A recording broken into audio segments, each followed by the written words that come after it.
This is a trans news episode with a twist of lemon.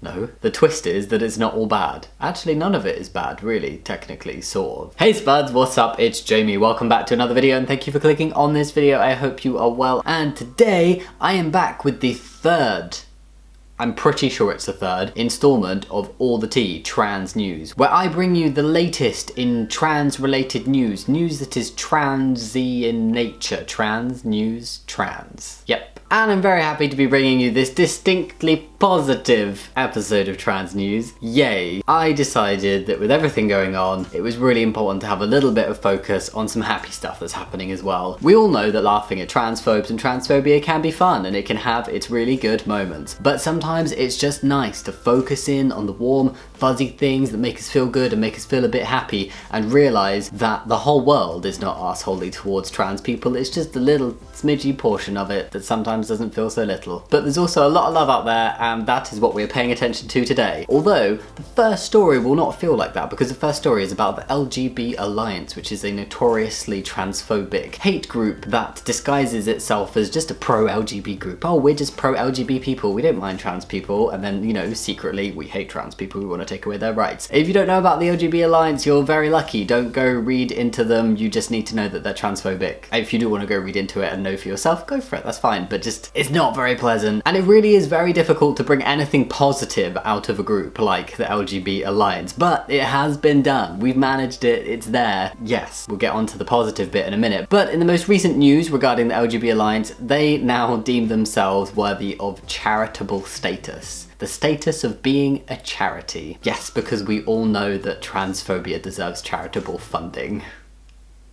Please sense the sarcasm. It's dripping. Basically, the LGB Alliance are trans exclusionary and actively want to take away the rights of trans people. They've been doing various things towards this. It's very frustrating. But the main thing they've been very vocal about is the proposed reform of the Gender Recognition Act by Scotland. I'm not going to go into detail about what the Gender Recognition Act is. It's just something that is very important for trans people in the UK and is currently something that's a very long and kind of invasive process that there's just some propositions to make it that little bit easier, because trans people deserve some stuff to be a little bit easier for them, you know? And it's also a process that if it changes nothing for people who aren't trans. But the LGB Alliance are very vocal in how against this reform they are, when in reality the things that they're actually against aren't influenced at all by any reform of the Gender Recognition Act. It's a very odd thought process and I don't understand why they're so fixated on it, because it means nothing to what they're talking about. Their argument is all about like bathrooms and women's spaces and changing rooms,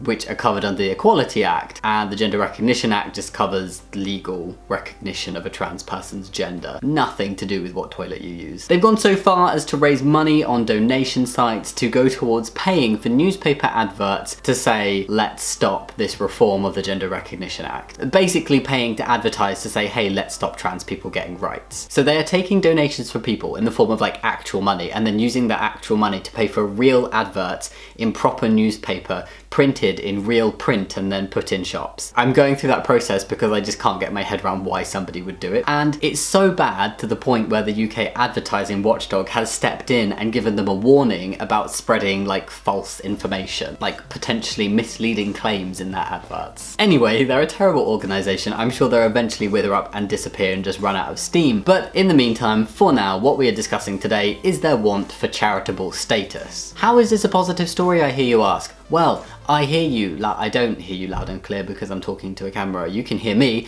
I can't hear you, but I imagine you are thinking, how is this a positive story? Well, I'm gonna tell you. In a show of growing support for trans people, a petition was created and very, very quickly gained nearly 20,000 signatures. And this petition was to call for a stop to the LGB Alliance being allowed to get charitable status, or like just making sure they don't, like saying, hey, this is why they shouldn't, and please listen to this petition that has been signed by many thousands of people. I've put a link in the description box if you want to go check it out for yourselves. So this story, this first segment of trans news was basically just to say, yes, there are arseholes out there, but Also, there are plenty of people willing to stand up to said arseholes and stick up for what is right, aka trans people having rights. And the topic of people standing up for trans rights and trans people brings us on to the next story, which is celebrities coming out in droves to support trans people on this year's Trans Day of Visibility, which was quite recently. And basically a butt ton of celebrities recorded themselves supporting trans people. These celebrities included Stephen Fry,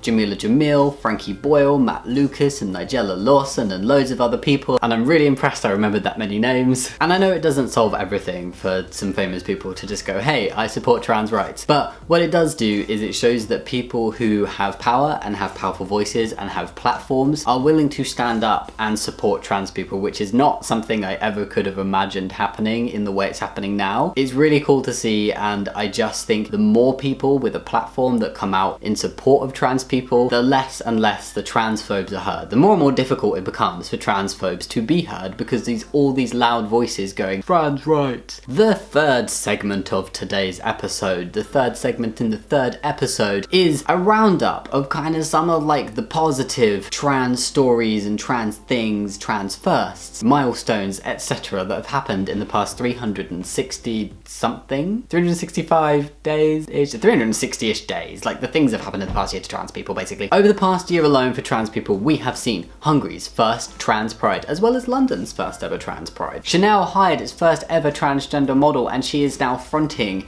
a big beauty campaign thing. Campaign for beauty for Chanel. Pokemon Go introduced its first ever non-binary character. In the recent UK elections, there was a record number of trans and non-binary people running for parliamentary positions. Running for parliament. I messed that up. So back when the UK had the last general election, which was pretty recently, it was late last year, a record number of 10 whole double digits, 10 trans and non-binary people ran for parliament. And this is an increase of 10 whole people in the last decade. 10 years ago, there was zero trans and non-binary people running, and now there is 10. And there are also many heartwarming coming out and acceptance stories, which are just the best things ever, and here are just a few. A dad threw his trans son a party to celebrate his transition. So basically, when this guy hit 1 year in T, his dad threw him a really adorable party, and the tweet from the dad about it is the most wholesome and heartwarming thing. It's so cute. A trans guy came out to his Catholic school, and they were nothing but supportive and lovely towards his transition, and that's really nice to see, because I think for a lot of people that can feel like there's this conflict between religion and being trans or being LGBTQ+, and it's really nice to see that those things are able to coexist, and that being in a religious environment does not automatically mean being shunned or not accepted for being trans. And yet another adorable dad, we love the adorable dad, supported his daughter when she came out as a trans woman to him, and it's just sweet because I think everybody's a bit scared to come out to their parents, so it's really heartwarming to just see positive stories. And a whole bunch more great stuff happened, but we don't have all day, and I don't want to seem like we're just showing off now, you know? I mean, there's obviously bad stuff as well, but like, I could not imagine this kind of positive coverage 10 years ago, so I just want to like highlight that good stuff. And finally, and the story that relates to the interesting title of this video, or part of the interesting title of this video, there is a book character, a guinea pig, who is a non-binary guinea pig. There is a non-binary guinea pig book character, children's book character, guinea pig, non-binary, very cute, Jonathan Van Ness. That's not the non-binary guinea pig. Jonathan Van Ness from Queer Eye wrote a children's book about a non-binary guinea pig called Peanut, who uses they them pronouns and is just like unapologetically themselves and loves themselves and just gymnastics and cute. Jonathan Van Ness did a live stream where he read this book to children who were bored at home during the lockdown, and it's just